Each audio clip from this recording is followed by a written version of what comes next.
Estás a punto de entrar al espacio virtual de la comunidad médica Lobos, médicos especialistas de la Facultad de Medicina. Comenzamos.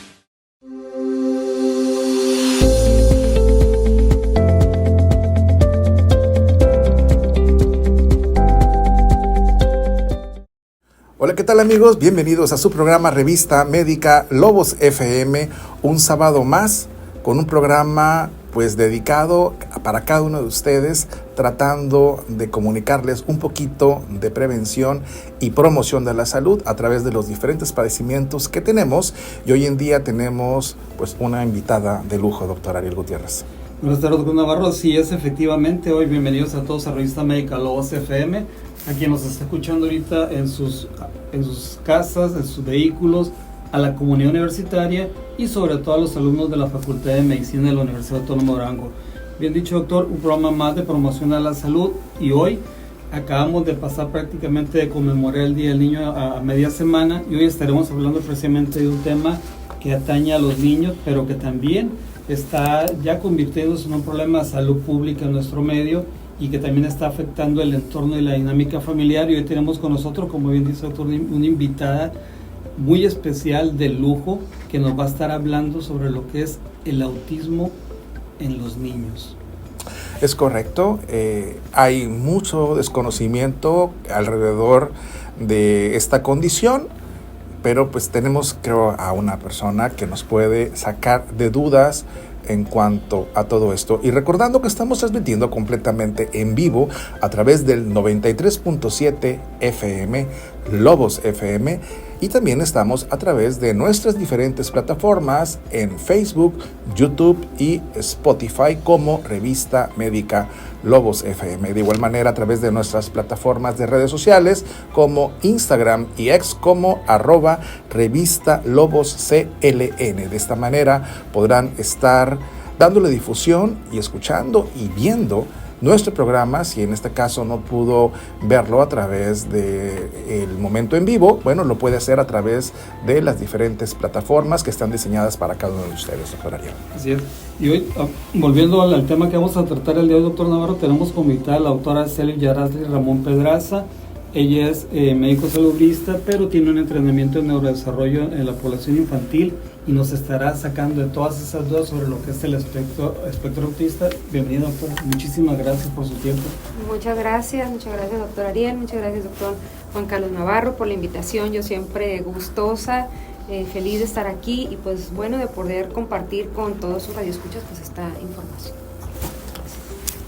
Doctora, bueno, como la presentación de todos los fines de semana con nuestros invitados, la doctora Ramón Pedraza es egresada de la Universidad Autónoma de Nuevo León, tiene maestría en salud pública por la Universidad Virtual del Estado de Michoacán, una certificación por el Centro de Desarrollo Infantil de la Universidad de Harvard en el programa de líderes de desarrollo infantil para Latinoamérica, tiene diplomado y diagnóstico en tratamiento de déficit de atención y trastorno de hiperquinesis por la Universidad Nacional Autónoma de México, un diplomado en neurodesarrollo por la Universidad Autónoma de Tlaxcala. Estuvo un buen tiempo como coordinadora estatal del programa de neurodesarrollo de 2017 al 2023 de los servicios públicos de salud en el estado.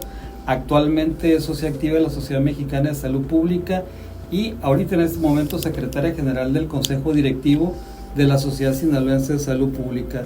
La doctora también además ejerce la consulta externa en el Centro de Salud de Vicente Guerrero, aquí en el Fraccionamiento La Campiña, y ella la podemos encontrar en la clínica Nutrimedic. Y les paso el teléfono para que lo vayan guardando ahí en nuestro auditorio, el 667503-3113. Y hoy hablaremos de una situación, doctora, que se nos está volviendo prácticamente, primero, una entidad de difícil diagnóstico, pero que ya se está volviendo un problema de salud en nuestro medio, aquí en Culiacán, una enfermedad que probablemente pocas personas del auditorio la habrán escuchado mencionar y mucho menos la logran entender, ¿no? ¿Podemos ya pensar ahorita en este momento que el espectro autista ya es un problema de salud aquí en Culiacán? Sin duda, sí, el trastorno del espectro autista, más conocido como autismo, ¿no? Por la población en general, por el sentido estricto, bueno, el nombre es trastorno del espectro autista. Si nosotros tomamos en cuenta y nos vamos exclusivamente a los números o desde el punto de vista epidemiológico, la incidencia en la población mundial, y no es la excepción en nuestro país, es aproximadamente el 1%. Entonces, más diagnosticado también en varones que en mujeres, no por ello pues no está presente en mujeres. Sin embargo, si nosotros tomamos en cuenta la población total de nuestro país, aproximadamente 130 millones de mexicanos, pues estamos hablando de 1.300.000 personas que pueden estar padeciendo el trastorno. Ahorita vamos a hablar de si es padecimiento o es una enfermedad o de qué se trata. Sin embargo, pues el número es muy importante, ¿sí? Ahora, si nos vamos al contexto de nuestro estado, en Sinaloa, somos aproximadamente 3 millones de habitantes, entonces estaríamos hablando de 30,000 personas, ¿sí? Que no es un número despreciable, no es un número despreciable. Y también hay que decirlo, porque antes no hablábamos del autismo, del trastorno de espectro autista, y hoy sí. Hay que reconocer que en los últimos 10, 15 años, que es cuando hemos estado hablando más de esta condición, las familias, ¿sí? Quienes cuentan dentro de su ámbito familiar o en sus hijos, en sus hijas con un diagnóstico de esta naturaleza, pues han sido también como parte de la sociedad civil quienes han estado empujando, ¿sí? A que los profesionales de la salud hablemos de este tema y ponerlo en las agendas de política de salud pública, inclusive en las agendas legislativas, ¿no? Y que pues las diferentes entidades de gobierno volteen a ver el trastorno, volteen a ver a estas personas, a los pacientes, y poner a disposición, claro que sí, aquellos servicios que necesitan. De hecho, doctora, ayer estaba leyendo un artículo sobre que el autismo podría ser una pandemia. Bueno, primeramente tenemos que ver si es un padecimiento o es una condición para hablar de enfermedad y ver si está reflejado como una pandemia o cómo lo podemos llevar a cabo. Y en este contexto, ¿podemos identificar algún factor de riesgo para que pueda desarrollarse esta condición, o esa condición como tal en la población infantil? Sí, hay diferentes factores que podemos identificar y que acerca de los cuales podemos orientar, ¿no?, a las familias de que si se presenta puede haber una mayor predisposición o una mayor incidencia, una mayor posibilidad o probabilidad de que este pequeño, esta pequeña, bueno, pudiera tener el trastorno, ¿no? ¿Cuáles son algunos de ellos? Bueno, la edad avanzada de los padres, el bajo peso al nacer, la prematurez y sin duda pues el factor hereditario, ¿no? Si hablamos, por ejemplo, de qué posibilidad existe en que un pequeño pueda tener ese trastorno viniendo de una familia en donde ya existe este diagnóstico en una o dos generaciones anteriores, pero regularmente pues es en la generación anterior, por lo mismo que platicamos hace un momento, que a lo mejor personas de 70, 80 años, bueno, pues ni siquiera existía este diagnóstico, ¿no?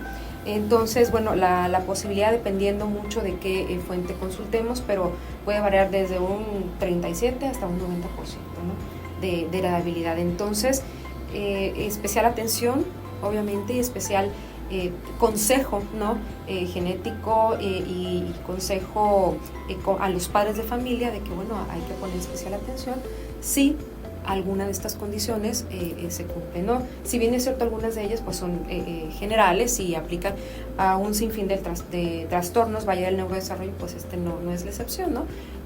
Obviamente dejando muy puntualizado la parte de la heredabilidad, ¿no?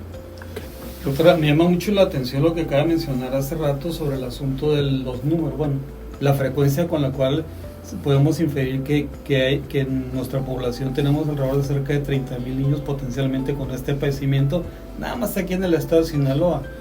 Pero todo el impacto que trae atrás, ¿por qué? Porque aquí están la mamá, el papá, que prácticamente se meten en la dinámica de la protección o los cuidados de estos niños, y que obviamente van a llegar a tener un problema de agotamiento, de cansancio, incluso situaciones de depresión, situaciones de trastornos de ansiedad. ¿Por qué? Porque es un niño que requiere una atención muy especial.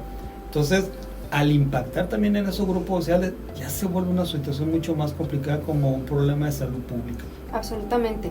Si tomásemos en cuenta que a lo mejor fuese un primogénito, ¿no?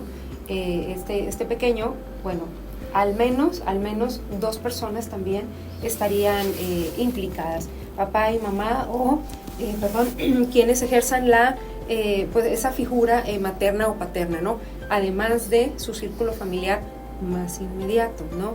Llámese abuelos, tíos o primos, ¿no? Entonces, muchas de las ocasiones, primeramente los padres se enfrentan a la incertidumbre, ¿no? De mi hijo tiene autismo o no tiene autismo, ¿sí?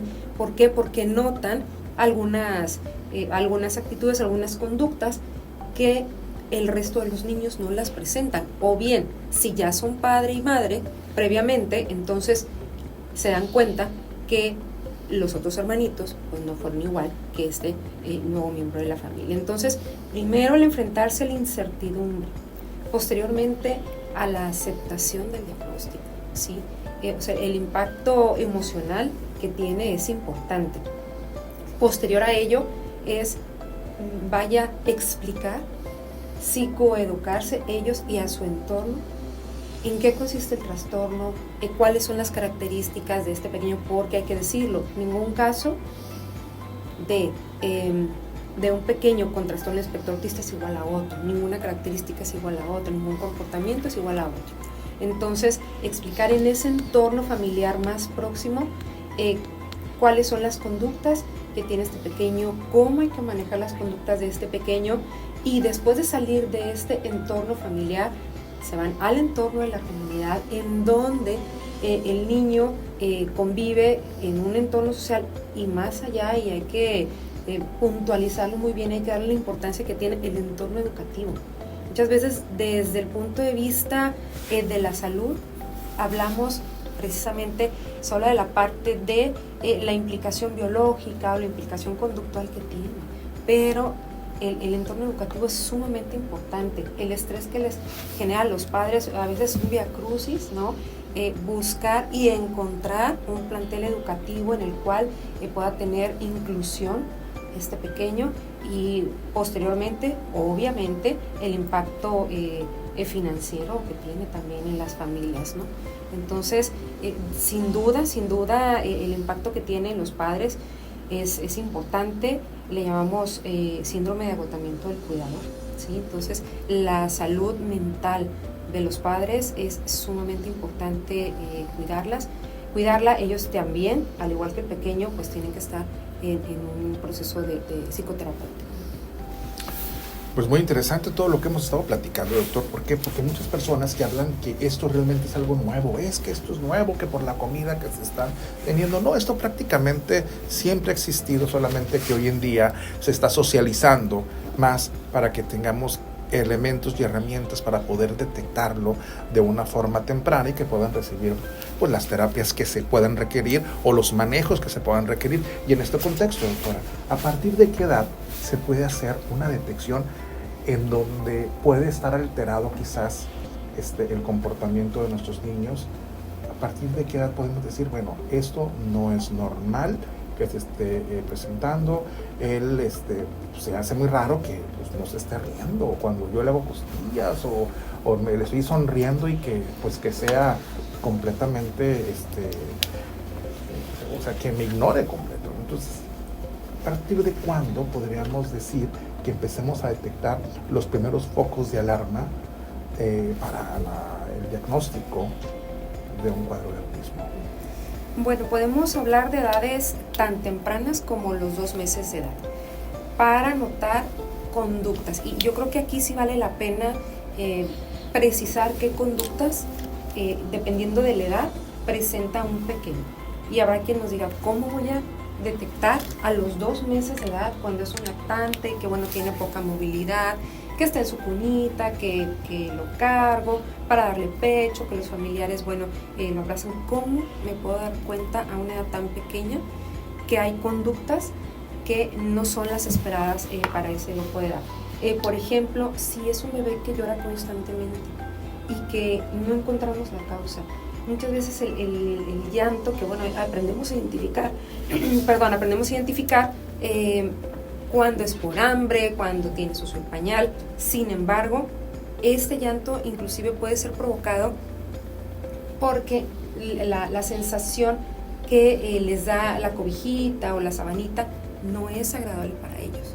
Entonces, en ocasiones los papás, tardan y hasta que le quitan esa cobijita o le dejan de poner cierta camisita, cierto mameluco, ya deja de llorar. O sea, pero ese llanto que no lo podemos explicar. Por ejemplo, otra conducta que desde muy pequeños podemos detectar es la fascinación que tienen por estos objetos que tienen movimientos repetitivos. Y nos podíamos preguntar, un bebé de 2 meses, ¿cómo va a tener contacto con esos objetos? En algunas ocasiones están acostaditos en su cuna, sobre de ellos hay un ventilador, un abanico, y con fascinación se quedan viendo a ese objeto. Entonces alguna persona llega, los carga y siguen viendo el objeto. Entonces, esos son algunos ejemplos. Por ejemplo, que falte la sonrisa social. ¿Cuál es la sonrisa social? Cuando tú te acercas a un bebé y le sonríes, el bebé sonríe, te regresa la sonrisa. Estos bebés no hacen eso. O bien, por ejemplo, su sonrisa es un tanto rígida, o en ocasiones una respuesta refleja cuando le haces cosquillas. Entonces notas que esa sonrisa no es como una sonrisa de otros bebés. Ahora, por ejemplo, en los pequeños de ya los 6 meses, no les interesan las demás personas, parece ser que no están interesados por su entorno,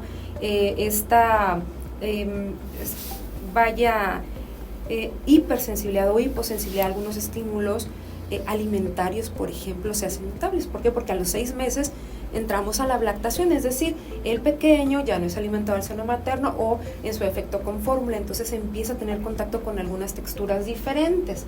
Entonces hay, por ejemplo, en algunos bebés la textura de la papilla no les agrada y lloran y le expulsan, ¿no? O por ejemplo el jugueteo también que pueden tener con la lengua dentro de la boca, ¿sí? El balbuceo empieza a esta edad, entonces el balbuceo no es completo o no presentan el balbuceo. Y en niños un poco de más edad, por ejemplo, al año de edad, cuando deben de estar pronunciando palabras aisladas, no las pronuncian, ¿sí? O solamente pronuncian parte de las palabras, pero a una edad más avanzada, como al año y medio, a los 2 años de edad, o inclusive algo que hay que puntualizar mucho con los papás es, si tu bebé hablaba y ya no habla, si tu bebé había adquirido algunas habilidades, como por ejemplo el sostener el biberón, que eso más o menos lo hacen entre los 3 y los 4 meses de edad, le llamamos la liberación de la cintura escapular, que es una capacidad que empieza a hablar de la independencia de ese bebé porque ya puede alimentarse por sí mismo. Entonces, el hecho de que esta capacidad presente algún retraso en su presentación, el hecho de que no se siente a la edad que se deben de sentar, a los 6 meses, el gateo, inclusive el gateo asimétrico, por ejemplo, o que no tengan la capacidad de voltearse. O sea, todas estas son conductas que si observamos, estamos hablando de un niño de antes del año y medio de edad. Entonces, lo ideal sería que estuviésemos integrando el diagnóstico en etapas muy tempranas. La realidad es que no es así, pero lo ideal sería que antes de los 3 años de edad estuviésemos integrando el diagnóstico. De hecho, doctora, hay 2 preguntas esenciales que hacemos los pediatras a la mamá cuando uno empieza a llevar el control del recién nacido sano, que obviamente van al mes con nosotros, mes y medio, y lo primero que le preguntamos a la mamá: ¿se sonríe cuando usted le habla a su bebé? ¿La sigue con la mirada a su bebé? Porque al primer ser que identifica un niño es a la mamá. Y si hay se nota esa indiferencia, como menciona usted, esa apatía o mantener fija la vista en un solo punto, ya uno como médico pediatra que está entrenado en atender niños, obviamente pues ya le empieza a llamar la atención de que algo ahí ya no está siendo del todo adecuado para el desarrollo neurodesarrollo del recién nacido, ¿no? Y a esos niños pues se les pega a uno y obviamente les da seguimiento durante un buen tiempo para tratar de determinar si hay algún factor de riesgo. Usted mencionaba también hace un momento de la situación de lo que es la comunicación del lenguaje. porque un común denominador del problema del espectro autista es la gran dificultad que tienen estos niños para comunicarse. Y aquí la pregunta es, y yo sé que mucho papá se va a quedar con mucha incertidumbre, pues en qué momento uno ya debe considerar que es normal que el niño empiece a hablar en forma fluida, que su vocabulario ya sea un poquito más variado, tanto por las diferencias que hay entre la niña y el niño, porque sabemos de antemano que hay una diferencia en cuanto a la capacidad para comunicarse de los dos. ¿Cuándo puedo decir, aquí algo no está bien, no es normal, que mi hijo todavía no hable, o que mi niña todavía no hable, o que no se le entienda? Claro. Entre el año y los 2 años de edad, es una edad crítica para el desarrollo del lenguaje. O sea, al año de edad deben de decir palabras aisladas: mamá, papá, agua, perro, leche. Y bueno, la progresión en esta capacidad, o sea, tiene una progresión muy importante entre el año y los 2 años de edad. O sea, prácticamente el niño debe hablar de manera fluida, ¿no? A los 2 años, un poquito después, 2 años y medio de edad, todavía completamente fluido, pero frases completas pues a los 2 años de edad. Si tu niño, tu niña no tiene esta capacidad, no es normal, ¿sí? Muchas ocasiones normalizamos. De hecho, acabo de ver una paciente de 6 años de edad que no habla fluidamente, ¿sí? Entonces, no es algo normal, no es algo esperado. Los pequeños deben de hablar. Bien comentaba doctor acerca de que las niñas, bueno, sabemos que tienen un desarrollo de la capacidad del habla anterior a los varones. Sin embargo, esos son los rangos de edad que consideramos nosotros como normales o esperados para que la capacidad del lenguaje se esté desarrollando. Sin duda, la estimulación que demos en casa es fundamental, ¿no? También, por ejemplo, vemos la diferencia entre los pequeños que acuden a planteles de educación inicial, a guarderías, versus los que no acuden, ¿no? Entonces, sabemos cómo la estimulación, el impacto de la estimulación es tan importante. Por eso, nuevamente comento que es sumamente importante que los padres estén al pendiente de si su niño, su niña están desarrollando esta capacidad o no.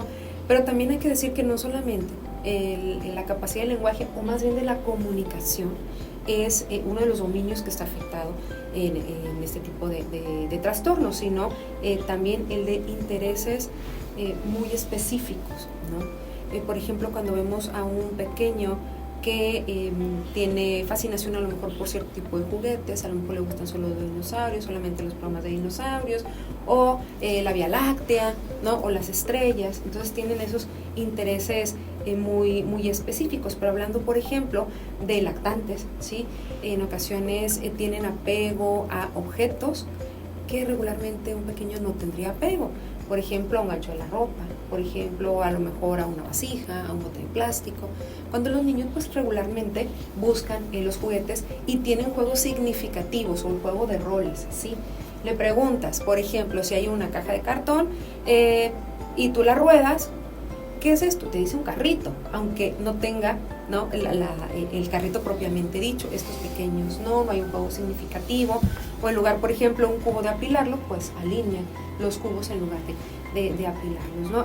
O bien la ansiedad de separación, ¿sí? La ansiedad de separación, por ejemplo, en niños inclusive desde 6 meses de edad podemos ver que aunque la persona con la que se quede sea una persona conocida, si la persona con la que tiene ese apego estrecho se va, entonces la forma en la que expresa esas emociones, digamos, es más intensa que lo que normalmente vemos.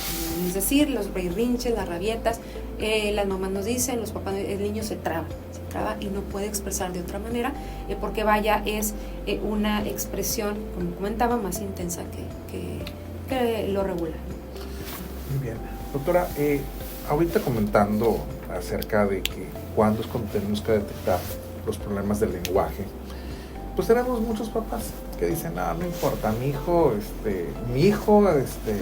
mira ahorita ya el señor que es, y él empezó a hablar a los 5 años, o sea, no hay ningún problema, ¿no? Pero pues ante todas estos focos de alerta, todos estos focos rojos que tenemos, el hecho de que un niño no vaya a tiempo a hacer el diagnóstico de un trastorno autista retrasa realmente el progreso de su trastorno. Sí, de hecho hay un sinfín de información científica que sustenta el hecho de que si nosotros hacemos un diagnóstico en etapas tempranas, idealmente antes de los 2 años de edad, estimulamos o damos intervenciones de estimulación con este pequeño, puede haber un cambio en la medición del coeficiente intelectual, inclusive de hasta 17 puntos.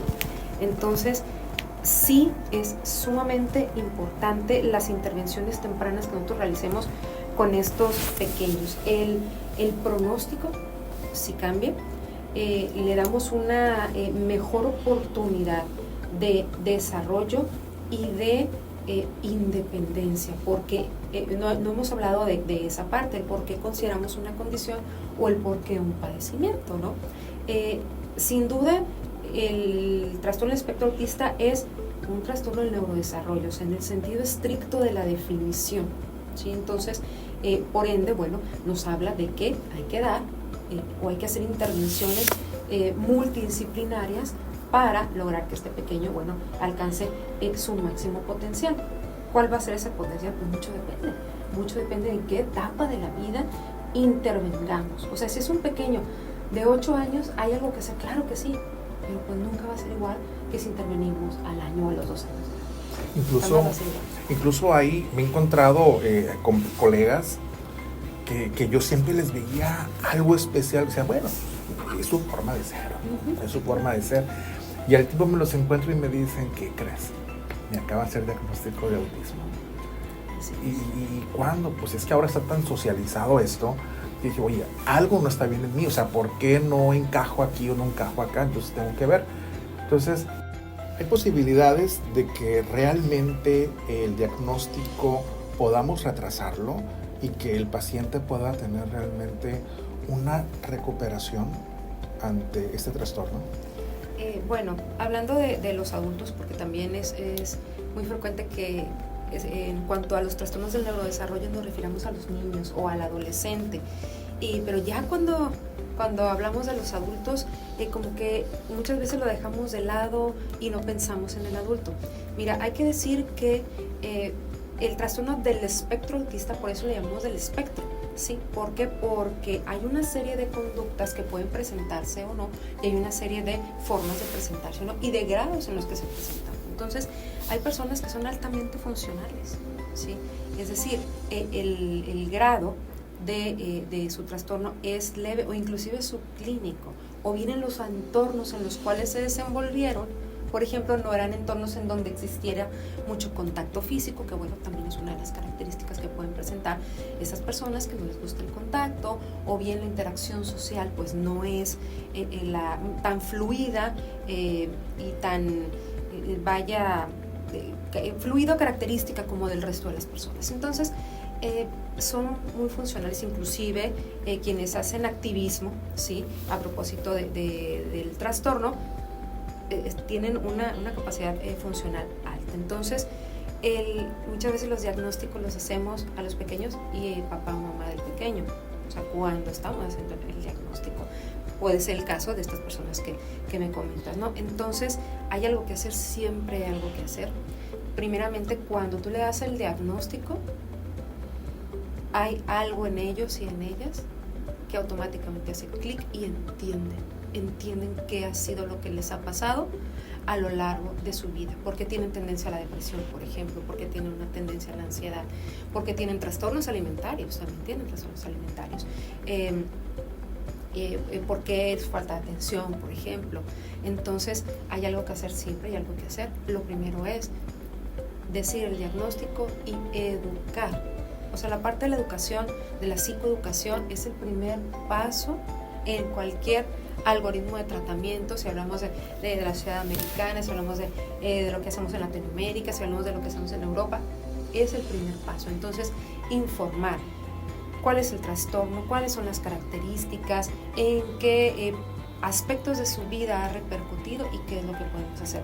Sin duda puede ser necesaria o no la medicación en las etapas adultas, si son adultos funcionales, probablemente no, pero sin embargo la psicoterapia y apoyos en otros sentidos, por ejemplo, apoyos educativos, volvemos al mismo punto, que es sumamente importante en el caso, por ejemplo, de los adolescentes o los jóvenes universitarios, sumamente importante, y obviamente en sus relaciones personales. En ocasiones, por ejemplo, los adultos tienen conflictos en su entorno laboral, en sus matrimonios, han tenido diferentes relaciones de pareja que han fracasado, no entienden por qué. Bueno, pues esta es la causa, y sin duda hay que manejarla en psicoterapia.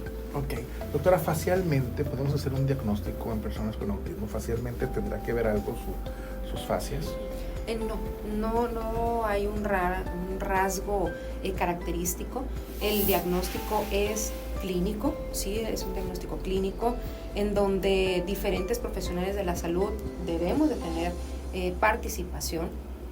En algunas ocasiones me preguntan, bueno, ¿cuál es la especialidad a la que yo tengo que acudir para que sí me realicen el diagnóstico de mi niño o de mi niña, o como adulto, ¿sí?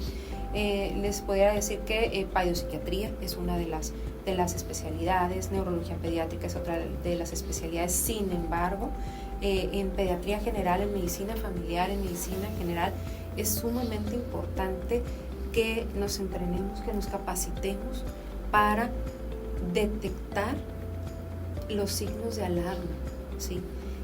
Reitero, desde temprana edad, ¿sí?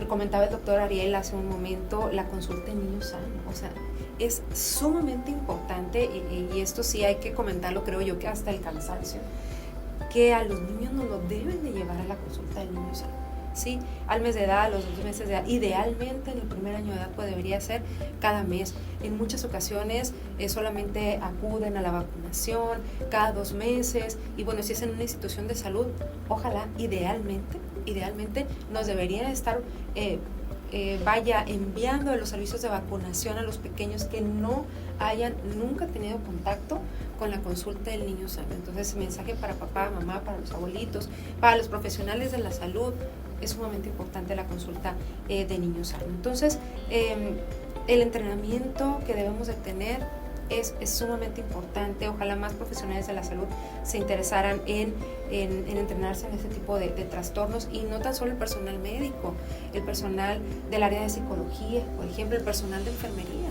Sí, nuestras compañeras y compañeros de enfermería, quienes están en los servicios de vacunación, desde ahí detectan a un pequeño de 2 meses, ¿sí?, que inclusive sus movimientos no son los esperados. Entonces, la capacitación es sumamente importante en las áreas por ejemplo, de neuroeducación, que solamente hablamos del personal de salud, pero el personal educativo, profesores, educadores, es tremendamente importante que estén capacitados y formados, porque después del entorno familiar, el siguiente entorno en donde el niño va a convivir, prácticamente la tercera parte o en ocasiones más de su día es en ese entorno educativo. Entonces, también hay que decirlo, el estado de Sinaloa es un pionero, somos punta de lanza en ese sentido. Los educadores y educadoras que están en el ámbito educativo público sí tienen un entrenamiento específico en neurodesarrollo, pero bueno, somos un estado de 32, ¿no? Entonces, creo que sí hace falta que se difunda más la capacitación para profesores de otros estados, para profesores de los niveles de primaria, secundaria, los niveles de bachillerato y sin duda los profesores universitarios. Listo. Pues eso es un programa que está pues dedicado pues para cada uno de los estudiantes de nuestra casa universitaria. Y ya lo dijo la doctora, tenemos que entrenarnos, tenemos que tener mayor feeling. ¿Por qué? Porque la mayor parte de los pacientes van a llegar con nosotros, con los médicos de primer contacto, y posteriormente saber cuándo detectarlo y cuándo enviarlo al siguiente nivel para que se pueda confirmar ese diagnóstico. Igualmente, pues conozco pues médicos generales que han hecho diagnósticos de autismo y con esto llevan a cabo la siguiente fase de tratamiento. Bueno, doctora Ariel, nos vamos a la media. Estamos platicando con la doctora Celius Ramón Pedraza. Ella es médico especialista en salud pública y en neurodesarrollo, y en esta ocasión estamos platicando acerca del autismo. ¿Es una condición o un padecimiento? Nos vemos en un momentito, no se vaya, regresamos en un momento.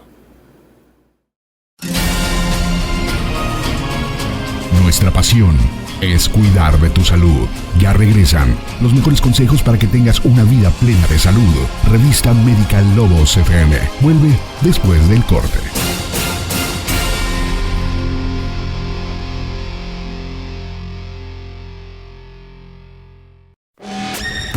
Te ayudamos a alcanzar la mejor versión de ti. Cuida de tu salud de la mano de los profesionales. Ya estamos de vuelta en la revista Médica Lobos FM.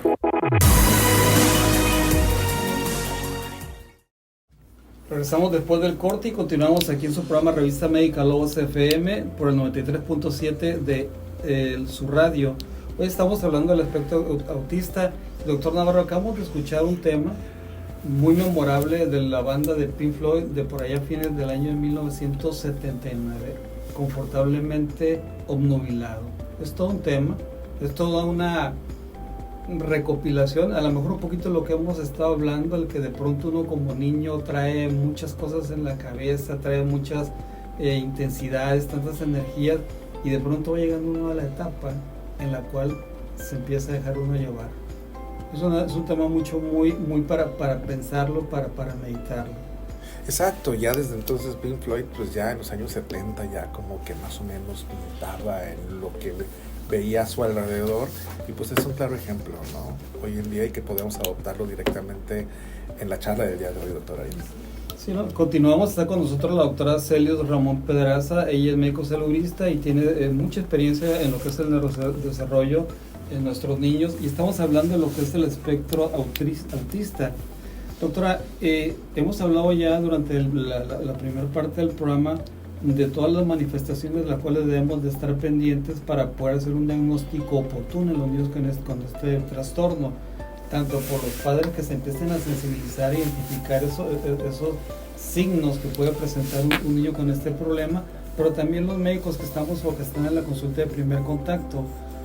Una vez que ya clínicamente nosotros sospechamos que este niño puede estar cursando con este padecimiento, ¿qué le podemos hacer para confirmar el diagnóstico? ¿Se cuentan con exámenes de laboratorio, exámenes de gabinete? ¿Qué hace el médico para confirmar el diagnóstico?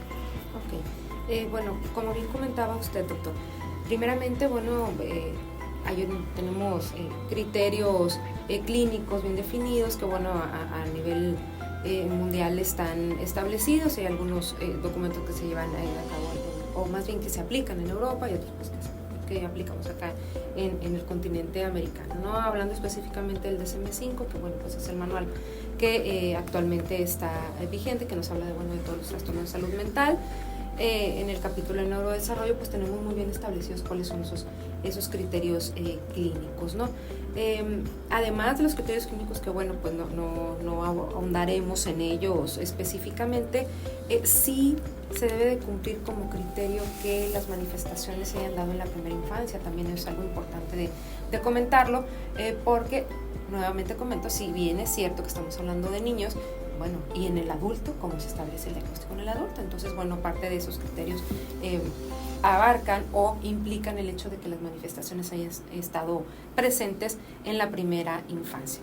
Ahora, una vez que integro un diagnóstico clínico, que de hecho el diagnóstico del trastorno del espectro autista es clínico, no existe un examen de laboratorio, no existe un examen de gabinete, la toma de resonancia para diagnosticar autismo, bueno, pues no es real, eso no existe, no es así, no existe ningún marcador biológico, ningún marcador genético desde el punto de vista comercial, o que tengamos acceso fácilmente a estos marcadores que nos pueda hablar que este pequeño o este adulto tenga o no tenga el trastorno. Por lo tanto, reitero, bueno, es el trabajo de un equipo multidisciplinario en donde los médicos y las médicas, desde el punto de vista clínico, hacen integración del diagnóstico. Sin embargo, sí existen algunas evaluaciones psicométricas que aplicamos para poder reafirmar esta sospecha diagnóstica que tenemos. Las dos más conocidas pues son el ADOS-2 y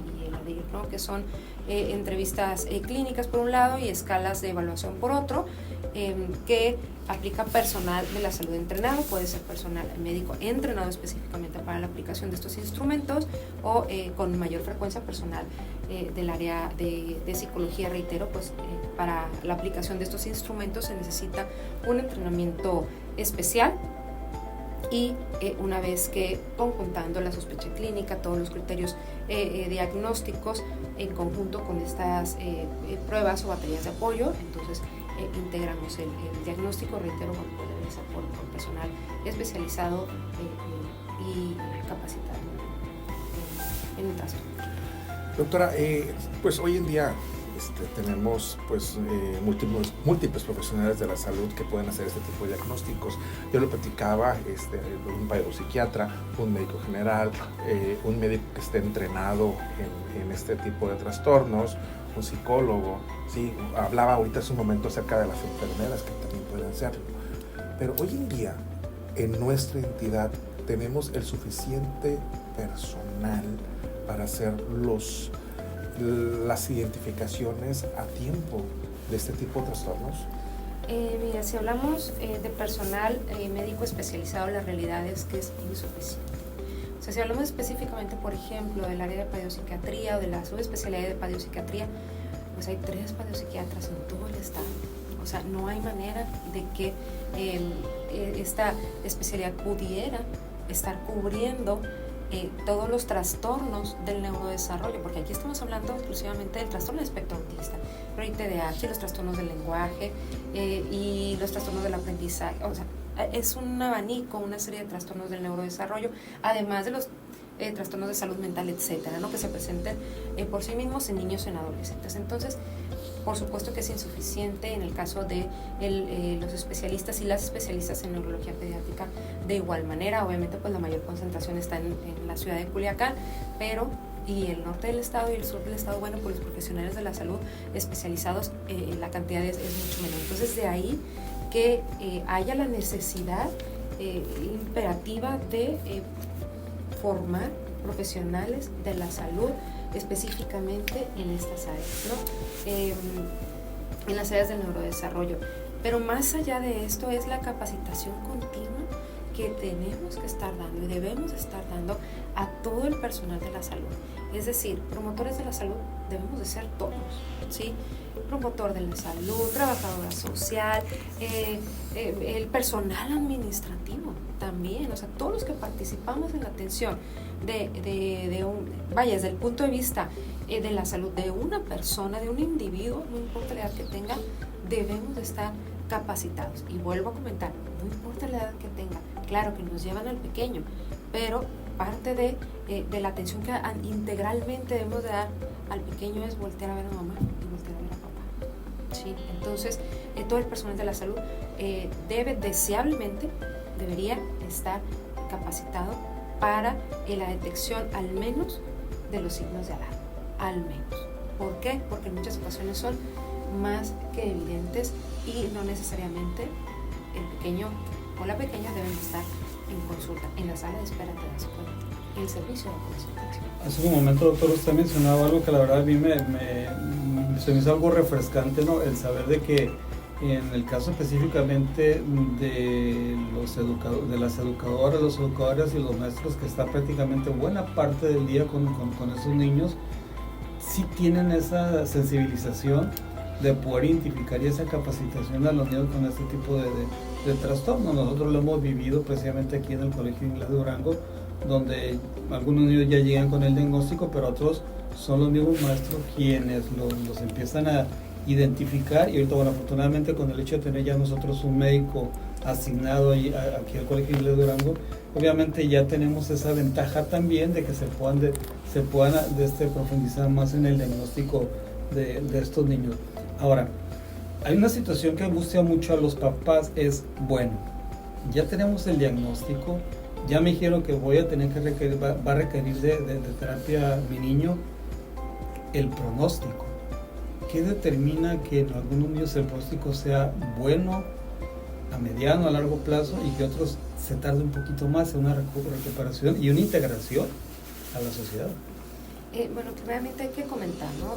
Nacemos con el trastorno de espectro autista y moriremos con el trastorno, ¿sí?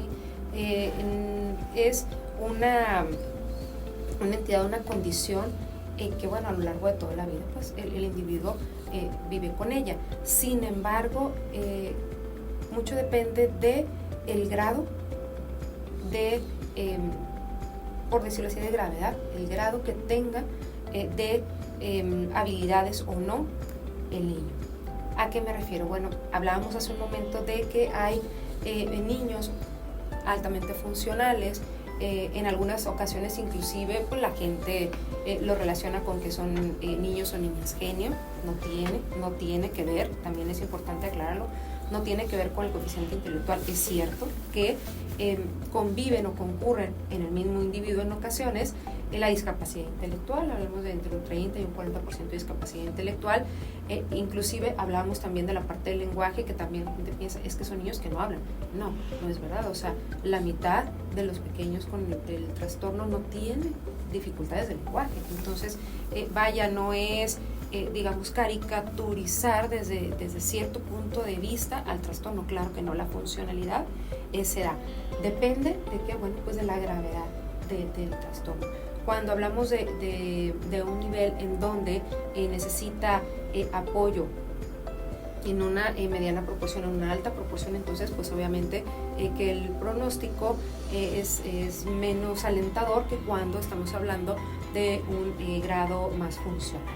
Ese es por un lado, ¿no? Pero por otro lado también depende de qué tanto apoyo desde el punto de vista de la estimulación, qué tanto apoyo educativo demos, qué tanto apoyo conductual demos. De hecho, bueno, hay modelos desarrollados desde hace muchos años. Por ejemplo, el más conocido es el modelo ABA, efectivamente es el que más evidencia tiene, en donde, bueno, desde el punto de vista conductual a los niños se les enseña, por ejemplo, aspectos de interacción social, que eso hace que el niño pues tenga más adaptación al medio social y pueda tener más integración. Lo que queremos es lograr la independencia. Esa sería, digamos, la meta, ¿no? La meta máxima, la independencia, y obviamente pues una integración es total a la sociedad. Pero la meta, como comentaba, que sería esta, pues pudiera lograrse o no pudiera lograrse. Sin embargo, uno de los aspectos también muy importantes para lograr esta integración pues es la conclusión de ciertos niveles educativos, ¿sí? Entonces la educación, por ejemplo, la integración o el término de la educación básica o media básica, pues obviamente que va a permitir que el individuo tenga mayores niveles de integración e independencia. Entonces, entre más temprano diagnostiquemos, hay un mejor pronóstico. Entre menor gravedad del trastorno, hay un mejor pronóstico, y entre más apoyo educativo, conductual demos al pequeño, pues hay un mejor pronóstico. Pues muy interesante, ¿no? Porque va a depender también de los grados de cómo va a llegar ese niño, esa niña o ese adulto, como comentamos hace un momento. Doctora, algo importante, vemos al niño, la niña, sí, en caso de que sean menores de edad, como, bueno, son quien tiene el trastorno, pero el agotamiento de los papás, la mamá o un papá que tiene un niño o una niña autista, pues a final de cuentas es un cierto desgaste. ¿Por qué? Porque está aprendiendo a cómo poder sobrellevar las cosas, de que sobrellevar muchas cosas, de que ocasiones a lo mejor en el súper se le queda viendo al niño y que le pregunto, oye mamá, ¿por qué ese niño? ¿Qué onda? ¿No? Entonces, y cómo sobrellevar los papás de que, a ver, tranquilos, vámonos para allá. Y al final de cuentas, ese papá, el día de mañana quizás va a requerir un apoyo, también un apoyo emocional. ¿Sí? Se les puede brindar a los papás ese apoyo emocional, y en dónde se les puede brindar, y quiénes serían las personas que tendrán que darle ese apoyo emocional. ¿Por qué? Porque al final de cuentas el papá está sufriendo, papá, mamá están sufriendo un desgaste muy grande, aparte de toda nuestra vida cotidiana que tenemos, que el tráfico y todo, y que se viene aún esto, ¿cómo sobrellevarlo? Sin duda, los padres, hablamos también hace un momento de el síndrome de agotamiento del cuidador, ¿no?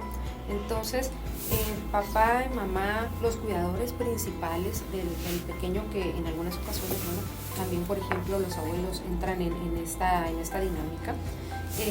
necesitan ese apoyo emocional. ¿En dónde buscarlo? Sin duda, las instituciones de salud pública, bueno, claro que tienen sus servicios de salud mental. Por ejemplo, en Secretaría de Salud existe la UNEMIS ISAME, que bueno, es una unidad en donde está totalmente especializada con profesionales de la salud mental, médicos psiquiatras, médicos generales con entrenamiento específico en salud mental, psicología, trabajo social, etcétera. O sea, todo el personal de estas unidades especializadas, bueno, pues tiene este enfoque en la salud emocional. Sí, otras instituciones como el Instituto Mexicano del Seguro Social, el ISSSTE, hablando vaya de las instituciones públicas, pues claro que tienen sus servicios de psicología, pero sin duda lo que hace la población en general a través de las asociaciones civiles, pues también es de suma importancia, es muy valioso. Hay diferentes instituciones de asistencia privada en donde hay grupos, ¿no? Grupos de ayuda mutua, grupos de padres, en donde, bueno, sabemos que la terapia de grupo es una terapia en donde encontramos empatía, en donde encontramos un eco, en donde encontramos comprensión, porque los demás también viven lo que nosotros estamos viviendo. Entonces, los grupos de ayuda mutua son sumamente importantes y vaya en las áreas específicas que nos deben de dar ese soporte, ese apoyo emocional, pues sin duda son las áreas de psicología, ¿no? La parte de psicoterapia, ¿no? Además de, como comento, bueno, pues estos grupos de otros padres o de otros familiares, no necesariamente son padres, en donde encontramos este apoyo, ¿no? Yo quisiera también comentar que la parte del entorno educativo es también sumamente importante, ¿no? ¿Por qué? Porque en algunas ocasiones, como comentaba el doctor Ariel hace un momento, quienes detectan de primera instancia el caso son educadores o educadoras cuando el pequeño se integra al preescolar. Entonces, esa visión que en un plantel educativo exista del apoyo hacia estos pequeños también forma parte del apoyo que los padres reciben, ¿sí? ¿Por qué? Porque el educador, la educadora, el profesor, día a día le va comentando, le va informando de los avances que está viendo desde el punto de vista educativo el docente. Entonces, claro que eso también reconforta a los padres. Desde el punto de vista financiero también hay que decirlo, o sea, no solamente estamos hablando de una terapia médica o de la medicación, por ejemplo, estamos hablando, por ejemplo, de un apoyo educativo que en ocasiones se tiene. Así es. Por ejemplo, hablando específicamente de los profesores o de las maestras sombras, bueno, ¿es una maestra sombra o es un apoyo terapéutico? ¿No? O sea, ¿qué tanto impacto tiene en la vida de ese niño? Muchísimo, ¿no? Entonces, es parte también del apoyo que los padres buscan y reciben, ¿no? Buscan y reciben. Por ejemplo, en el caso de las instituciones públicas de educación, bueno, en algunos preescolares, hablando específicamente del preescolar, porque bueno, en los niños en la primera infancia es donde vemos con más frecuencia el diagnóstico de este trastorno. Bueno, existen las famosas USAER, ¿no? Que son unidades de apoyo, pero no en todos los preescolares existen. Entonces, son, digamos, grandes pasos que se han dado en la educación pública para dar apoyo al niño y, reitero, a la familia, a los padres, a la familia nuclear de este pequeño, ¿no? Entonces, el apoyo no solamente es con psicoterapia, ¿no? Todos estos aspectos de los cuales estamos hablando también forman parte del apoyo para los padres y sin duda, y no dejando de lado pues la terapia del lenguaje. O sea, la terapia del lenguaje, hablamos hace un momento de si hay suficiencia o no hay suficiencia en los servicios de salud públicos y privados. O sea, esto hay que entenderlo como un sistema de salud. Entonces, la realidad es que no hay suficiencia en las instituciones públicas. Si bien es cierto, hay algunos servicios de terapia del lenguaje que ya están muy bien posicionados. Por ejemplo, en el Hospital Pediátrico de Sinaloa hay un área de terapia del lenguaje. en el CEREDI, que es otra de las unidades de los servicios de salud. Sin embargo, la mayor parte de la atención en terapia de lenguaje se da en el área privada y pues representa un costo importante para los padres. Excelente. Doctora, el tema del día de hoy, autismo, padecimiento o condición, ¿cómo lo podemos definir entonces? Yo considero que deberíamos hablar de una condición del espectro autista con mayores o menores desafíos. En el sentido estricto, la definición nos habla de un trastorno del neurodesarrollo, por lo tanto hablaríamos de un padecimiento. Sin embargo, vemos niveles de alta funcionalidad, ¿sí? Vemos inclusive vaya activismo, ¿sí? Directamente por el paciente, por los pacientes. Y ellos cada vez más nos dicen, en mi caso es una condición, yo veo el mundo de una manera diferente, me integro de una forma diferente y a lo mejor yo como activista me enfrento a un desafío menor. Sin embargo, hay otras personas que no se pueden expresar como yo y que se enfrentan a desafíos mayores. Entonces yo considero que lo pudiéramos ver y lo deberíamos de ver como una condición con menores desafíos o mayores desafíos, y eso también permitiría que el resto de las personas tengamos apertura para lograr una integración real de estas personas. Perfecto. Doctora. Aquí la situación, y yo me quedaría con una pregunta, es, bueno, obviamente nosotros como médicos que estamos viendo este tipo de procedimientos en nuestra consulta o en los hospitales o en el sector salud, en un momento vamos a tener que tomar la decisión de ese niño si lo vamos a dar un tratamiento farmacológico o no.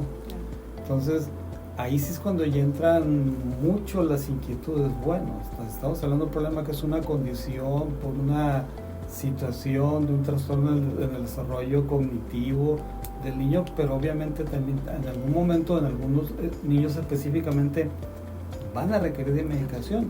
¿Por qué? Porque ese tipo de trastornos puede estar asociado a problemas de una hiperactividad, o sea, niños muy impulsivos, que no le temen al riesgo.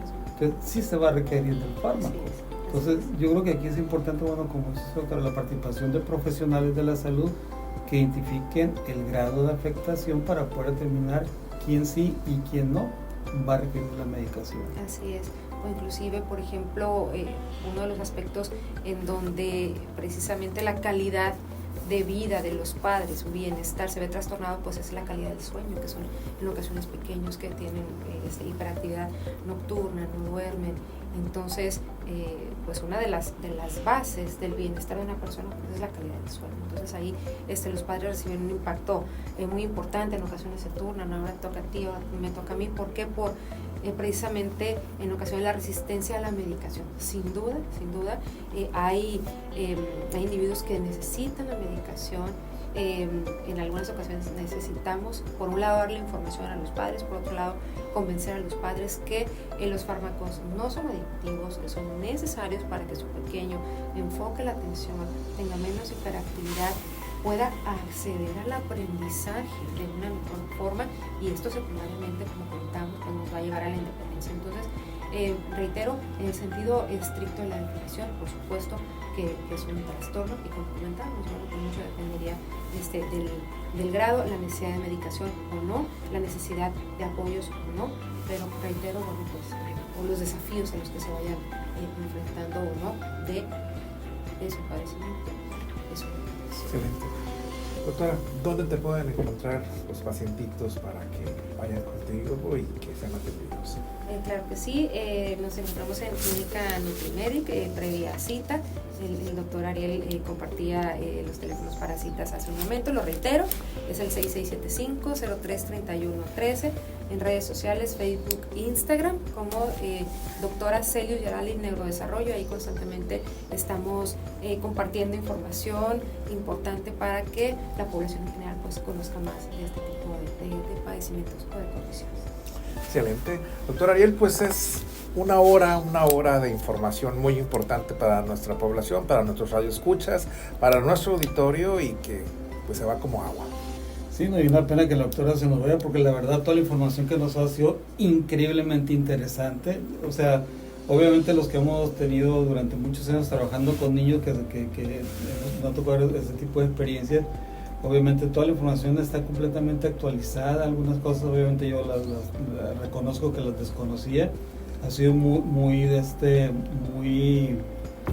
refrescante escuchar estos nuevos conceptos, porque como bien decíamos al inicio, o sea, muchas veces nosotros damos por sentadas que la conducta de nuestros niños son conductas aprendidas o son conductas que vienen porque así es en la familia, porque así han crecido el resto de los niños o los papás o los abuelos. Y no, realmente es un problema que requiere atención médica. ¿Por qué? Porque algo muy importante que tal vez a veces nosotros desconozcamos, que el equipaje emocional con el cual el niño va a cargar toda su vida lo va a adquirir los primeros 7 años de vida. Y si ese equipaje emocional no va enriquecido con una autoestima, con un cariño, una protección y un amor verdadero, pues el niño va a terminar con problemas de adaptación a su entorno social, ¿no? Así es, absolutamente. Hay que darle apoyo a los niños, hay que darle apoyo a los padres de los niños. Como sociedad debemos de estar más informados. Afortunadamente, bueno, las redes sociales nos han ayudado a difundir la información. Sin embargo, bueno, necesitamos estar como profesionales de la salud informando más a la población y que haya más apertura para poder realmente integrar a estos pequeños. Perfecto. Doctor, pues nos despedimos. Agradecemos muchísimo a quienes hicieron posible este programa, al maestro Francisco Javier Gándara Carrete, director del campus, a nuestro director, el doctor Jesús Ricardo Bustamante Silva, a todos, en el máster, a David Castro, pero lo más importante, a usted que hace este programa, que esté viable, que esté vigente y que esté disponible para cada uno de ustedes, doctor Ariel. Así es, llegamos felizmente al fin de otro programa de este sábado. Nos vemos próximo fin de semana. Lo de siempre, cuiden mucho a sus niños. Cuídense mucho, nos vemos el próximo fin de semana. Los profesionales de la salud te esperan en nuestra próxima emisión. Descubre los mejores consejos para llevar una vida de calidad para ti y tu familia. Sintonízanos la próxima semana. Revista Médica Lobos FM. Hasta la próxima.